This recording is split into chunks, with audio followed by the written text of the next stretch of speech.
اعوذ باللہ من الشیطان الرجیم بسم اللہ الرحمن الرحیم الحمد للہ رب العالمین والصلاة والسلام علی سید الانبیاء والمرسلین حبیب الہ العالمین ابی القاسم محمد اللہم صل علی محمد وآل محمد وعجل فرجہم وعلی آلہ الطیبین الطاہرین سیما بقیت اللہ فی الارضین۔ ماہ رمضان کے چھٹے دن کی دعا یوں ارشاد فرمائی ہے: اللہم لا تخذلنی فیہ لتعرض معصیتک ولا تضربنی بالسیاط نقمتک وزحزحنی فیہ من موجبات سخطک بمنک وایادیک یا منتہی رغبت الراغبین۔ فرمایا اے پروردگار، مجھے اس دن میں گناہوں کا ارتکاب کرنے کی ذلت سے محفوظ کر دے، وَلَا تَضْرِبْنِي بِالسِّيَاطِ نَقْمَتِكَ، اور اے پروردگار مجھے اپنے انتقام کے کوڑے کی ضرب سے بچا لے، وَزَحْزِحْنِي فِيهِ مِن مُوجِبَاتِ سَخَطِكَ بِمَنِّكَ وَأَيَادِيكَ، اے پروردگار تجھے تیرے احسان کا واسطہ، تجھے تیری سرپرستی کا واسطہ مجھے اپنے عذاب کے اسباب سے دور کر دے۔ اے توجہ دینے والوں کی انتہائی توجہ کا مرکز، دعاؤں کے اندر بہت سارے معنوی مفاہیم، بہت سارے نظریاتی مفاہیم اہل بیت اطہار علیہ السلام کے ذریعے بیان ہوتے ہیں، اور ان کا مقصد یہ ہوتا ہے کہ ایک مسلمان جو اپنے کام کو انجام دے رہا ہے، اپنی عبادتوں کو انجام دے رہا ہے، اپنی زندگی گزار رہا ہے، اس کے سامنے ہر چیز بالکل کلیئر ہو جائے۔ ایسے ہی جیسے کوئی بیمار ہوتا ہے، کسی ڈاکٹر کے پاس جاتا ہے، تو ڈاکٹر بعض اوقات کوشش کرتے ہیں کہ ہر چیز بالکل کلیئر ہو جائے کہ آپ کی فزیکل کنڈیشن کیا ہے، آپ کے لیے کیا اچھا ہے، آپ کے لیے کیا برا ہے، کیا کریں گے تو ریزلٹس کیا ہوں گے، کن کانسیکوینسز کو آپ کو اٹھانا پڑے گا۔ بالکل اسی طرح اہل بیت اطہار علیہ السلام دعاؤں کے ذریعے سے ہمیں ہماری زندگی سے آگاہ کرتے ہیں، ہماری زندگی میں کیا بہتر ہے، کیا برا ہے، کیا کریں گے تو کس مشکل میں پھنس جائیں گے، آسانی کو حاصل کرنا ہے تو کیا کرنا ہوگا۔ اور ان تمام کے لیے جو چیز درکار ہے وہ یہ کہ انسان کے اندر خدا پرستی کی ثقافت بن جائے۔ یہ بہت امپورٹنٹ ہے۔ ایک دفعہ سجدے میں جانا اتنا امپورٹنٹ نہیں ہے، ایک دفعہ نماز پڑھنا فائدہ مند ہے، اتنا فائدہ مند نہیں ہے۔ امپورٹنٹ یہ ہے بندگی اور خدا پرستی کی ثقافت انسان کے دل کے اندر آ جائے، اس کی ثقافت ایسی ہو یہ خدا کا بندہ ہو۔ اب اس ثقافت کو حاصل کرنے کے لیے اہل بیت اطہار علیہ السلام چیزوں کے حقائق سے ہمیں آگاہ کرتے ہیں۔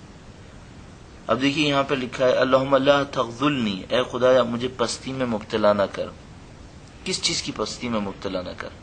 ہمارے یہاں اگر مثال کے طور پر کوئی انسان چلتے چلتے گر جائے، کپڑے گندے ہو جائیں، تو وہ مثال کے طور پر کہتے ہیں کہ بھئی یہ گندا ہو گیا انسان۔ یا مثال کے طور پر سوسائٹی کے اندر اگر ایکسیپٹنس نہیں مل رہی ہو تو ہم کہتے ہیں کہ یہ آدمی آئسولیٹڈ ہے۔ یہ چیزیں ہمارے یہاں سمجھی جاتی ہیں کہ یہ پست انسان ہو گیا۔ فرما رہے ہیں یہ پستی نہیں ہے، پستی یہ ہے کہ انسان یعنی انفیریئر انسان کون سا ہے؟ پست انسان وہ ہے جو گناہ کر رہا ہے۔ گناہ کا انجام دینا ایک پستی ہے، مال نہ ہونا یہ پستی نہیں ہے، یہ انفیریئرٹی نہیں ہے۔ انفیریئر وہ ہے جو خدا کا گناہ کر رہا ہے۔ کیوں؟ جس کے پاس مال نہیں ہے وہ دنیا کے چار انسانوں کے سامنے مثال کے طور پر اسٹیٹس حاصل نہیں کر پا رہا۔ جو گناہ کر رہا ہے وہ اللہ کی نظروں میں گر جاتا ہے۔ جو خدا کی نظروں میں گر جائے تو وہ خدا وہ ہے جو تعز من تشاء و تذل من تشاء۔ عزت اور ذلت خدا نمتال ہمارے اعمال کے نتیجے میں ہمیں دیتا ہے۔ اگر گناہ کریں گے، گناہ کی پستی میں مبتلا ہو جائیں گے، خدا نمتال کی نظروں میں گر گئے، اس کی نظروں میں گر گئے، ذلت ہی ذلت ہے، چاہے پوری دنیا پسند کر رہی ہو۔ یہ جو بعض اوقات ہوتا ہے کہ مثال کے طور پر فلموں کے ایوارڈ مل رہے ہوتے ہیں تو یوں لگ رہا ہوتا ہے جیسے پسترین انسانوں کو ہماری دنیا سر پہ بٹھا رہی ہے۔ نظام شیطانی نظام ہے نا۔ اب شیطانی نظام سے اور کیا توقع ہونی تھی؟ یہی ہونی تھی کہ جو اللہ کے نزدیک پسترین مخلوقات ہوں ان کو سر پہ بٹھایا جا رہا ہے۔ فرمانے اللہم لا تغذلنی فیہ، اے خدا مجھے ذلت میں مبتلا نہ کر. کس کی ذلت میں؟ لتعرض معصیتک، تیرے گناہوں کی ذلت میں.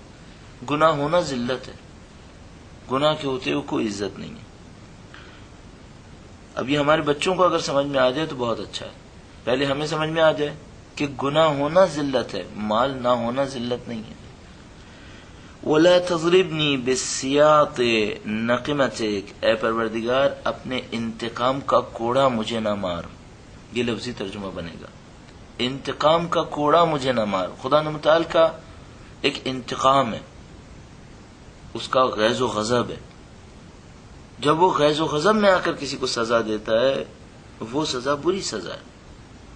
ایک وہ سزا ہے جو خدا متعال مومن کو بھی دیتا ہے تنبیہ کرنے کے لیے، بیدار کرنے کے لیے، ہوشیار کرنے کے لیے، اسے جگانے کے لیے. یہ سزا ان دو سزاؤں کے مقابلے میں زیادہ بہتر سزا ہے، کیونکہ اس سزا کے پیچھے لطف ہے. لطف خدا چاہتا ہے بیدار کرے، بندے کو پسند کرتا ہے، نہیں چاہتا قیامت کے دن یہ پہنچے تو اس کے اوپر حساب کتاب ہو. دنیا میں ہی کچھ نہ کچھ ہو جائے، یہاں پر سزا دے دیتا ہے، اور وہ سزا دینے کے بعد چاہتا ہے کہ یہ بندہ ہوشیار ہو جائے، برائی سے بچ جائے. اگر برائی کی ہے سزا یہاں پا لی ہے، قیامت کے دن سزا نہیں دے. لیکن اس کے لیے ہوشیار آدمی چاہیے، ایسا آدمی چاہیے کہ جو ہوشیار ہو، عقائد سمجھتا ہو، جانتا ہو اگر خدا متعال کی طرف سے کوئی تنبیہ آ رہی ہے، اس تنبیہ کا ایک مقصد ہے. پھر خدا سے شکوہ شکایت نہ کرے تو نے میرے ساتھ یہ کیوں کیا. یہ تو خدا کا لطف تھا کہ اس نے تجھے جگا دیا.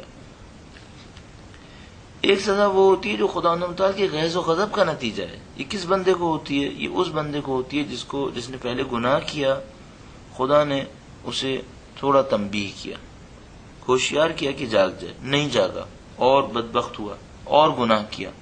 اب جو گناہ کرتا ہے، ذہن میں رکھیے گا، انسان پہلا گناہ شاید ندامت کے ساتھ کرتا ہے، دوسرا گناہ جرأت کے ساتھ کرتا ہے، تیسرا گناہ خدا متعال کے سامنے غرور دکھا کر کرتا ہے.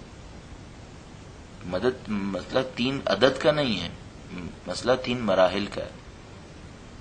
شروع میں گناہ کرتا ہے ایک ندامت کے ساتھ، پھر جب ان گناہوں کے اندر تیز ہوتا چلا جاتا ہے، خدا متعال کی تنبیہ کو نہیں سمجھتا، اس کی وہ جو خدا متعال اس کو وارننگز دے رہا ہوتا ہے، الارمز دے رہا ہوتا ہے، انہیں نہیں سمجھتا. اب جو گناہ کرتا ہے تو ایک اکڑ کے ساتھ کرتا ہے. اگر اس میں آگے بڑھتا رہے تو پھر تیسری دفعہ جو گناہ کرے گا تو پھر ایک غرور کے ساتھ کرے گا کہ میں کروں گا اور پھر خدا کیا کر لے گا میرا، نعوذ باللہ تعالی. اچھا، خدا متعال کا دستور یہ ہے کہ وہ پہلے بندے کو ہوشیار کرتا ہے، وہ بندہ ہوشیار نہیں ہو تو پھر خدا متعال فرماتا ہے ہم اسے مہلت دیتے ہیں، دیکھتے ہیں کہاں تک پہنچے گا. قرآن کریم واضح طور پر اس مطلب کو کئی آیات میں بیان فرماتا ہے کہ ہم کافر کو، ایسے بندے کو کہ جو ہمارے راستے میں بغاوت دکھانے کی کوشش کرتا ہے، ہم مہلت دیتے ہیں. یہ جو مہلت ہوتی ہے یہ ایسی ہوتی ہے کہ گناہ دکھانے والا مگن ہو جاتا ہے. جب مگن ہو جاتا ہے، سمجھتا ہے اب کچھ نہیں ہے راستے میں، اچانک پروردگار عالم کی گرفت آتی ہے، جیسے کہ سورہ فجر میں ارشاد فرماتا ہے فَصَبَّ عَلَيْهِمْ رَبُّكَ صَوْتَ عَذَابٍ. اچانک خدا متعال نے ان کے اوپر عذاب کا کوڑا برسا دیا. یہاں فرما رہے ہیں وَلَا تَضْرِبْنِي بِالسِّيَاطِ نَقِمَتِكَ، اے پروردگار اپنے غیظ و غضب کا کوڑا مجھ پہ نہ برسا. وَزَحْزِحْنِي فِيهِ مِن مُوجِبَاتِ سَخَطِكَ، اے پروردگار تجھے تیرے احسان کا واسطہ، تجھے تیری سرپرستی کا، تجھے تیری اس بے مثال طاقت کا واسطہ ہے پاک پروردگار، مجھے اپنے عذاب کے اسباب سے دور کر دے. میں کوئی ایسا کام نہ کروں جو تیرے کسی عذاب کا سبب بنتا ہو. بھائی کوئی انسان چاہے گا کسی بیماری کا وائرس لگ جائے؟ کیوں چاہے گا؟ 10 پریکاشنز کرے گا، اپنی باڈی کے اوپر ویکسینیشن کروائے گا کہ کہیں بیماری کا وائرس نہ لگے. بیماری کا وائرس لگا تو کیا ہوگا؟ دنیا کی خطرناک ترین بیماری لگی تو کیا ہوگا؟ پہلے اگر مثلا 60 سال کی عمر میں مرنا تھا، اب 25 سال کی عمر میں مر جائے گا، 35 سال کم ہو جائیں گے. یہ وائرس خطرناک ہے، یہ خدا کے عذاب میں مبتلا ہو جائے وہ زیادہ خطرناک ہے. یہ وائرس تو کچھ بھی خطرناک نہیں ہے اس عذاب کے مقابلے میں. بھئی اگر اس وائرس میں مبتلا ہو بھی گیا تو خدا متعال کے پاس کم سے کم گناہ آلود تو نہیں پہنچا، وائرس لگنا گناہ نہیں ہے. لیکن اگر خدا متعال کے عذاب میں مبتلا ہوا، اس کے غیظ و غضب میں مبتلا ہوا، اب جو خدا متعال کے پاس پہنچا ہے خدا غیظ و غضب میں ہے، خدا نے عذاب کر کے اس دنیا سے ہٹایا ہے. آخرت بہت بری ہے. پھر تو یہاں پہ دعا فرما رہے خداوندا مجھے اپنے عذاب کے اسباب سے دور کر دے. عذاب بلا سبب تو نہیں آتا، کچھ میں کرتا ہوں وہ سبب بنتا ہے کہ عذاب آتا ہے، ورنہ وہ غفور الرحیم، وہ کریم، وہ بندوں کا چاہنے والا، وہ اپنے کسی بندے پہ عذاب کیوں کرے گا؟ قرآن کریم میں ارشاد فرماتا ہے ہم اگر کسی قوم پہ عذاب بھی کرتے ہیں تو اس پر بھی ہماری حمد کرو. کیوں؟ اس لیے کرتے ہیں دوسری قومیں بیدار ہو جائیں. اللہ کو دشمنی تھوڑی ہے. اس ناپاک حصے کو معاشرے سے نکالتا ہے خدا عذاب کے ذریعے سے تاکہ باقی حصے آلودہ نہ ہوں. اس کے عذاب میں بھی رحمت ہے. فَقُطِعَ دَابِرُ الْقَوْمِ الَّذِينَ ظَلَمُوا وَالْحَمْدُ لِلَّهِ رَبِّ الْعَالَمِينَ. فرماتا ہے پس وہ جو ظالم قوم تھی اس کو ہم نے جڑ سے اکھیڑ دیا. تعریفیں خدا کے لیے جو تمام جہانوں کا پالنے والا ہے. وہ پالنے والا ہے، جانتا ہے کس حصے کو نکالوں گا باقی بچ جائیں گے. اب بھی رحمت ہے، عذاب میں بھی رحمت ہے. پروردگار زحزحنی فیہ من موجبات سخطک بمنک و ایادیک یا منتہا رغبت الراغبین. اے رغبت دکھانے والے، توجہ دینے والوں کی انتہا. ایک دعا میں ہے پروردگار لا تجعل الدنیا اکبر ہمنا ولا مبلغ علمنا.